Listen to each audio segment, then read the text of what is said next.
வணக்கம். முனைவர் ப. மணிகண்டன், தமிழ் துறை உதவி பேராசிரியர், டாக்டர் எஸ்.என்.எஸ். ராஜலட்சுமி கலை அறிவியல் கல்லூரி, கோவை. சென்ற வகுப்பின் தொடர்ச்சியாக பாரதியாரின் புதிய ஆத்திச்சூடியிலிருந்து அடுத்ததாக கெடுப்பது சோர்வு. கெடுப்பது சோர்வு. இயங்குவதே நமது இருப்பை உணர்த்தும். அதனால் இயங்குங்கள். நமது மிகப்பெரிய எதிரியாகவும் நமது வெற்றிகளுக்கு மிகப்பெரிய தடையாகவும் இருப்பது நமது சோம்பலே ஆகும். உடல் சோர்வை விட மனசோர்வு நம்மை இயங்காமல் செய்துவிடும். காலையில் நாம் எழும் நேரத்தை தள்ளு போடுவதிலிருந்தே நம்மை சோம்பல் வென்றுவிடத் தொடங்கிவிடுகிறது. அந்த தாமதமே அன்றைய நாள் முழுவதும் நம்மை நிலையற்ற மனதோடு செயலாற்ற வைத்து விடுகிறது. இமைக்கும் பொழுது கூட சோர்வற்ற வாழ்க்கையை வாழ்ந்தவன் இறக்கும் தருவாயில் கூட ஓய்வெடுக்காமல் அடிக்கடி எழுந்து தேசம் குறித்து புலம்பியவன் பாரதி. தளர்வில்லாமல் நடந்தாலே சோர்வு நம்மை விட்டு நீங்கிவிடும் என்பான். இரவு பகல் பாராது ஆங்கிலேயரின் கண்களில் படாமலும் மறைவு வாழ்க்கையை வாழ்ந்தபோதும் சோர்வில்லாத கவிதைகளை காதலோடு புனைந்தவன் பாரதி. ஓயுதல் செய்வோம் தலை சாயுதல் செய்யாம் என்ற வரிகள் மாதிரியே வாழ்ந்து காட்டியவன்.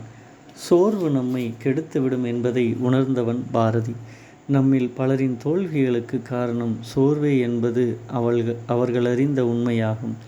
ஒரு செயலை நாளை செய்யலாம் என்று ஒத்தி போட காரணம் அதை செய்ய தெரியாது என்பது மட்டுமல்லாமல் தெரிந்தால்தானே நாளை செய்யலாம் என்ற சோம்பலும் காரணமாகுமா?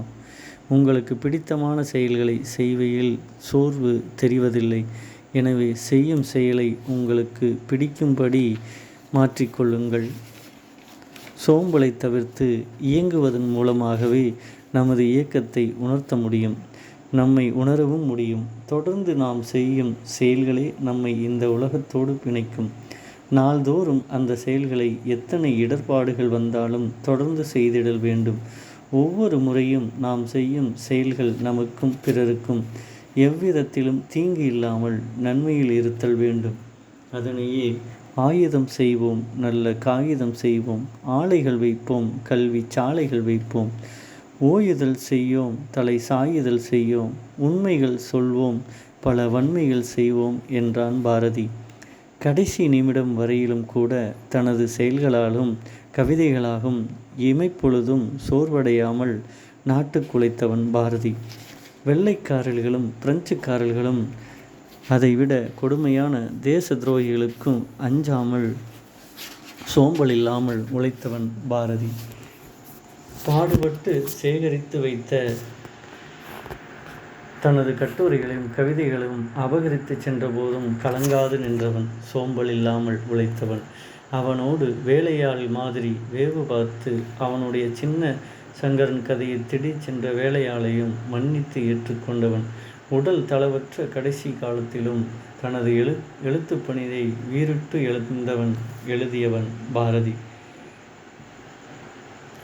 நாள் தவறாமல் புதுச்சேரி கடற்கரைக்கு சென்று தான் எழுதிய கவிதைகளை யாதகிரி அம்மாளை பாடச் சொல்லி மகிழ்ந்தவன். காக்கை குருவி உள்ளிட்ட ஜீவராசிகளே அவனுடைய சோற்றுக்கு பங்காளிகள்.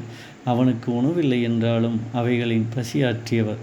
தொடர்ந்து தனது சோம்பலில்லா இயக்கத்தை தளராமல் நல்ல முறையில் செய்தவன் மகாகவி பாரதி. ஒவ்வொரு நாளும் நமது கடமைகளை நாம் தவறாமல் செய்திடல் வேண்டும்.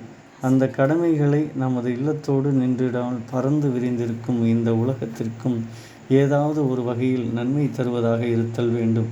தடைகளை கண்டு அஞ்சி ஒருபோதும் சோம்பலால் செயல்களை செய்திடல் கூடாது. அதனால் இந்த உலகமே கிடைத்தாலும் தீவினை குறித்து மனதளவில் கூட நினைப்பது கூடாது.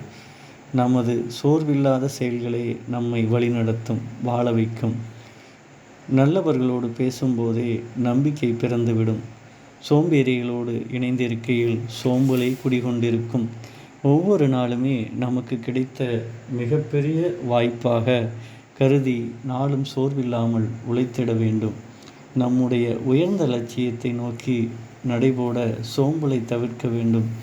இந்த நாளே நம்முடைய லட்சியங்களை நிறைவேற்றும் நாளாக இருக்க வேண்டும் என்ற நம்பிக்கையோடு நாம் செயல்களை சோர்வில்லாமல் செய்தால் இவ்வுலகை வெல்லும் நாள் இன்றாகவே அமையும். அதனால் சோர்வின்றி உழைத்திடுங்கள். கெடுப்பது சோர்வு.